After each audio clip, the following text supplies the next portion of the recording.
baseball, sweet music goes for Sweet 16 as the Mets protect their margin over Pittsburgh. It's Gurelt versus Browning in round 3 of the big Giants-Reds series, while in the American League, Bob Welch tries to extend the Oakland Pets over New York. Peter Gammons profiles Fred Lynn, whose rookie year made everything else anticlimactic. Diamond in the rough, Kevin Maas. No rookie has hit home runs at a faster clip. And are Tom Treblehorn's troubles Don Baylor's best hope to manage in the majors?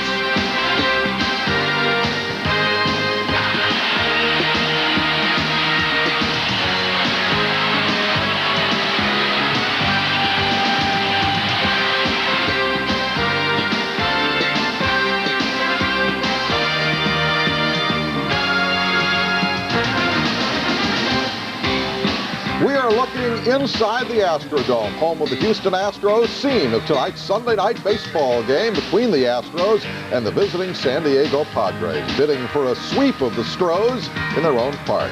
Derek Lilliquist, a recent acquisition from Atlanta, starts tonight for the Padres, while veteran Bill Gullickson goes for the Astros. John Miller and Joe Morgan will join us later in the broadcast with a further preview of tonight's game.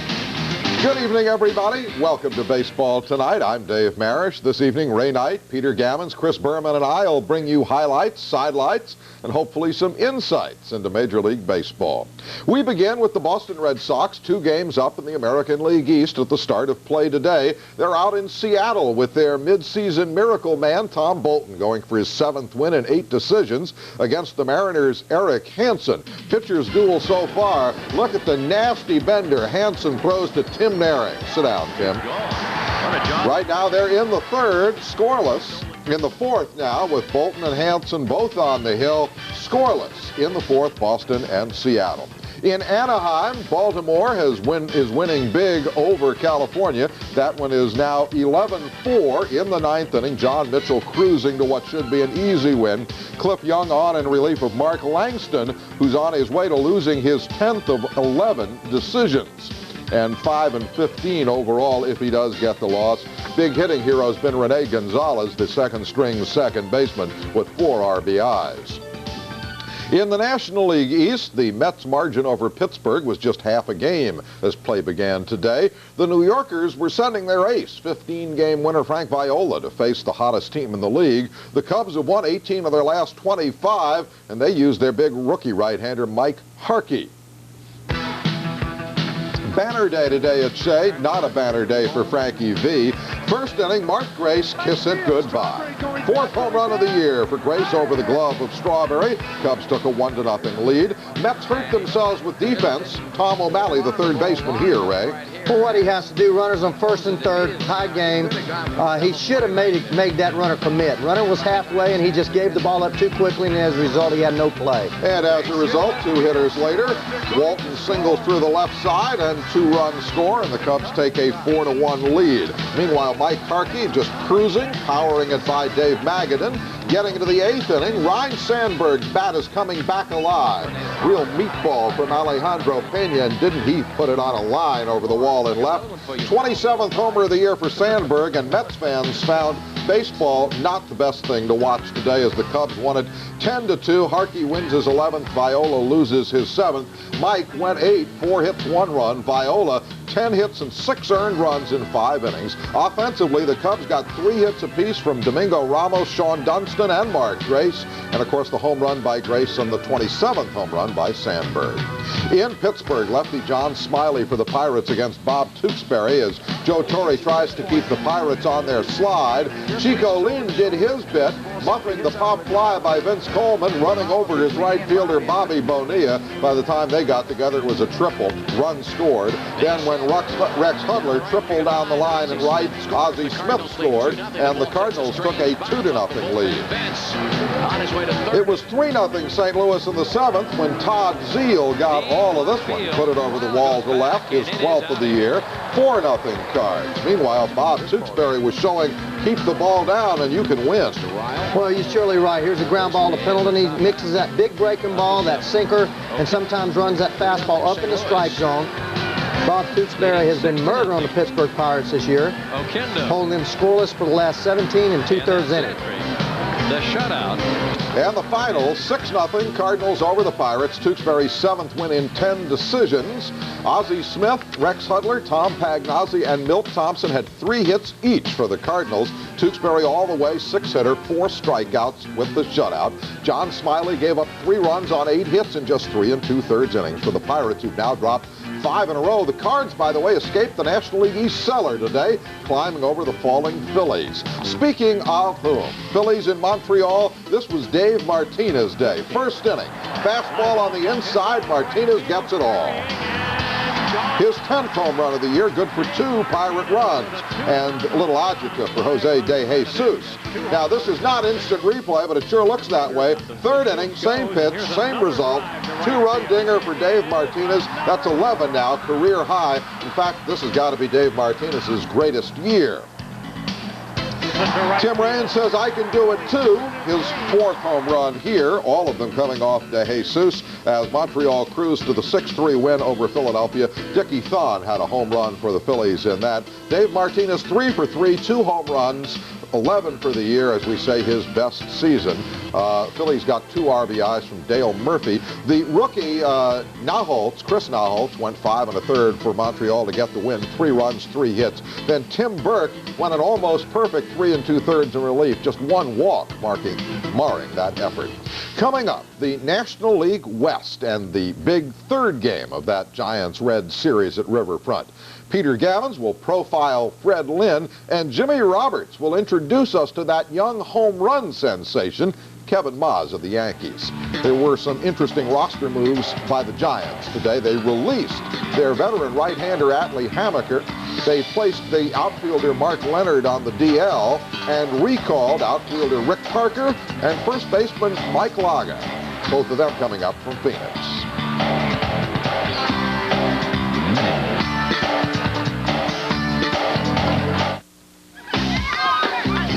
It's our final Bud Summer Update. And your last chance to win a Bud Label pool. Just look for this handsome display wherever you buy 12 packs of Budweiser, Bud Light, and Bud Dry.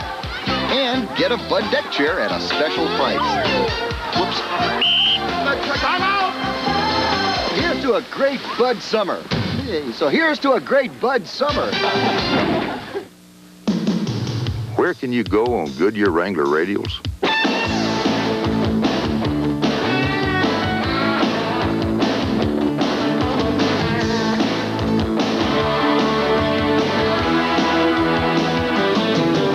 So where can you go on Goodyear Wrangler radials? Just about anywhere you want. Put on a set of Goodyear Wrangler radials, and you'll know why we say the best tires in the world have Goodyear written all over them.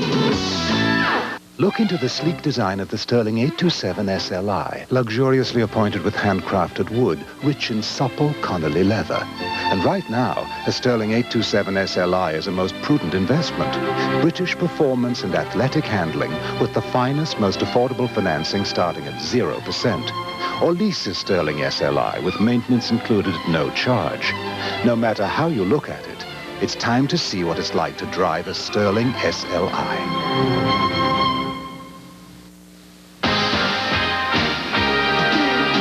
ESPN Baseball Tonight, brought to you by Budweiser. Beechwood aged for that clean, crisp taste. This Bud's for you. And by Goodyear Wrangler Radials, the tires that will take you just about anywhere. But remember, tread lightly.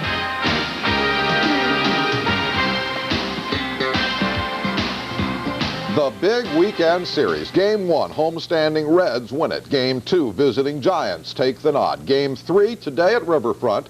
Lou Piniella starts his tough Tom Browning, while Roger Craig responds with Scott Garrelts, whose last start against Cincinnati came up just 1 out short of a no-hitter.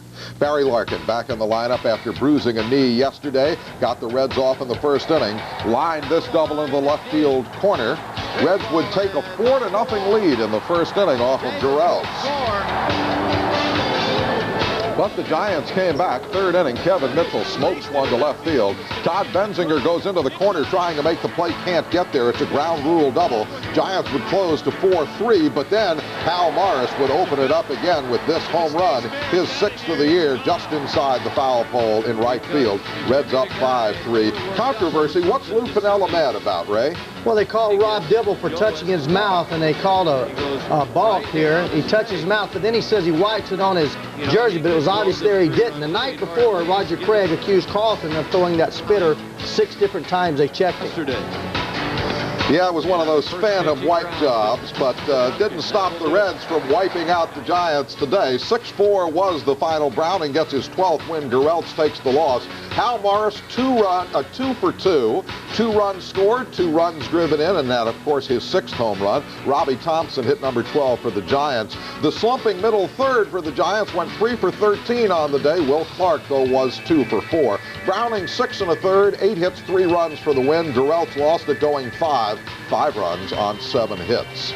So far in 1990, the head-to-head meetings of Giants and Reds have gone overwhelmingly to San Francisco. Their superiority has been pretty much across the board, earning that 9-4 edge in games with hitting, pitching, and with power. The Dodgers they're in Atlanta, top of the first. Eddie Murray smacks this one into right field.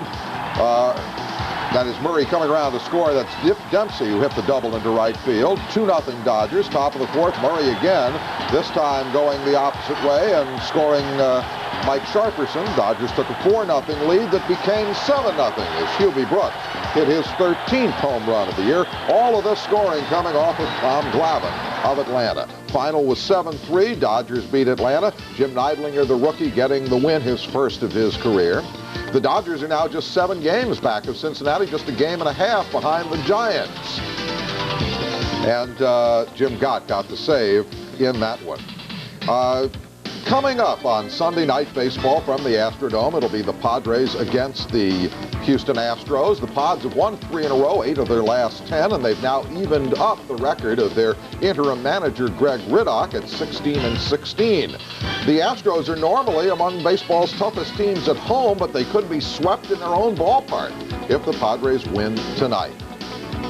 You know, the Padres are in their pattern now. They're back barking in the dog days of August, but really they're not in the hunt.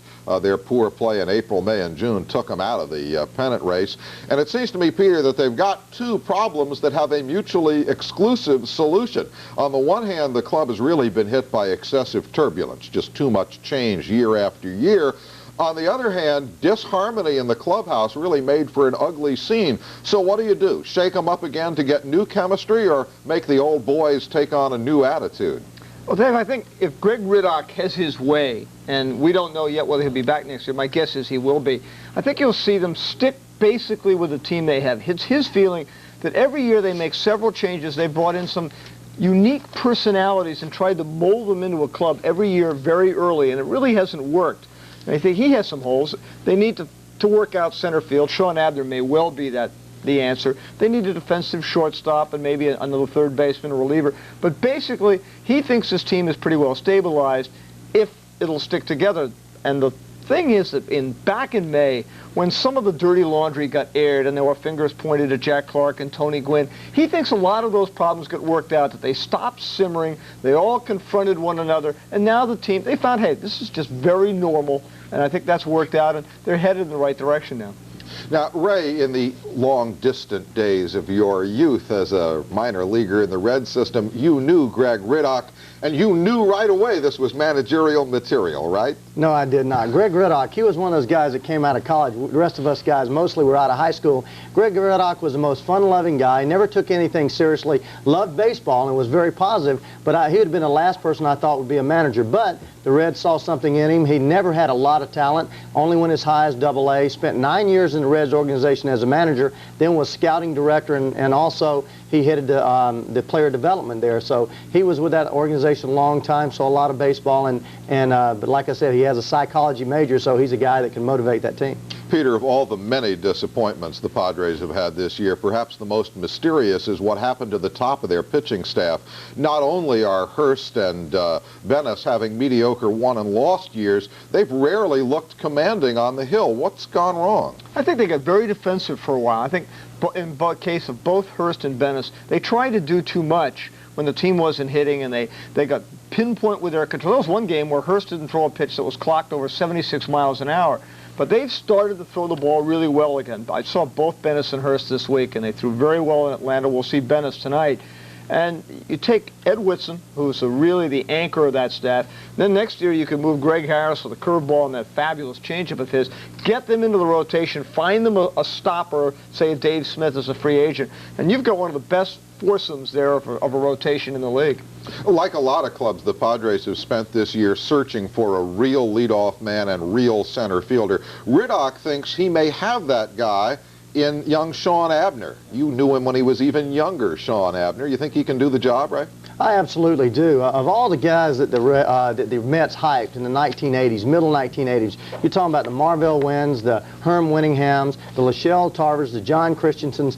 This man was a guy that I felt had the most talent than anybody. Plus the fact he was very strong mentally. The first game he ever played as a major leaguer in spring training, he hit 2 home runs against the White Sox at Sarasota. He's not going to be a superstar, but he runs well, has a good arm, type of guy that can hit 15 to 18 home runs there at San Diego, hit 270, 280, driving 60, 70 runs, and a lot of managers will take that, and the Padres need a guy like him. You can bet the Padres will take that if Sean Abner can deliver.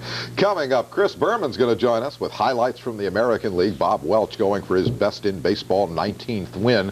And we'll consider who goes down the drain if the Brewers empty their vat. But first, let's go inside the numbers for the Skinny on National League run production. Joe Carter leads the league in RBIs, but in part that's because he's had so many more opportunities to knock in runs. On a percentage basis, Barry Bonds is by far the most efficient run producer in the game, and both Matt Williams and Darryl Strawberry have brought home a bigger share of runners in scoring position than the league leader, Joe Carter.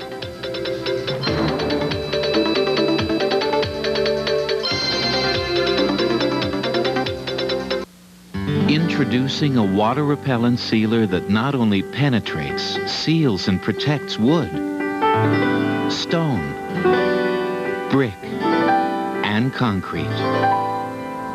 It also helps protect the air. New Man-O-War water-repellent sealer with our Clean Air formula, part of a complete line of clean air products. Look for them, only from McCluskey.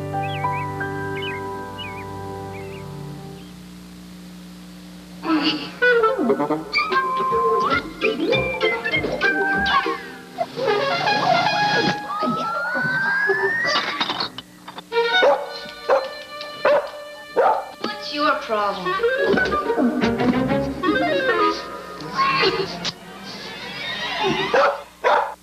What?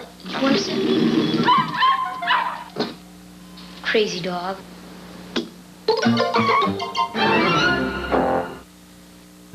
Sunday night, batting champion Tony Gwynn trails in his quest for a 5th title. He mounts his charge as the Padres face the Astros. It's Sunday Night Baseball, live at 8 Eastern on ESPN. Baseball Tonight.